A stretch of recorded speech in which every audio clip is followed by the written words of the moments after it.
Hey, while the rest of Lake Erie is already out fishing, we here in Buffalo can't go fishing because there's still ice here. The Niagara Power Authority has an antiquated, like 19th century technology of putting cylinders at the mouth of the river, which stops the ice from going down. And that keeps ice here. They use an arbitrary number of 250 square miles of ice on Lake Erie. There's probably about 600 or 700 square miles here now. And they also tell us, they have the nerve to tell us that this ice cover doesn't affect the temperature of those who live around the lake. You know, I was born at night, but not last night. Hey, my friend Joe Barrett's got a lot more to tell you about the negativity of the ice boom that the Niagara Power Authority puts and keeps in the ice in Lake Erie. Hey, Jim, thanks for having me. Yeah, the New York Power Authority, they make $1 billion a year and they make 1.8% more profit by using the ice boom. So it has nothing to do with anything but money for them. That's all they care about. They don't care about the environment. They don't care about how they put people out with colder temperatures and ice hanging on the lake longer, preventing us from getting out.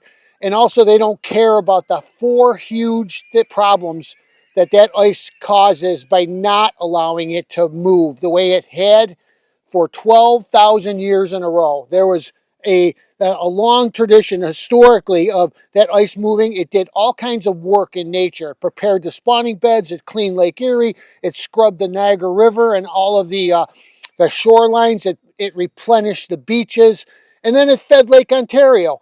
And none of that came up in any of their studies. All they talked about was smoke and mirrors and lying to people about it, just so they could get to that little bit more money that they want. This is the biggest crime against nature in the world right now. They're stopping an annual cycle that had gone on for longer than all of recorded history. That is what happened on Lake Erie. It froze, the ice broke up, it went down the river.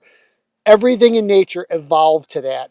And we got politicians that don't care. They just count votes. They decide if it's worth getting involved or not. But this needs to be stopped. They're only protecting two little 63-foot intake pipes.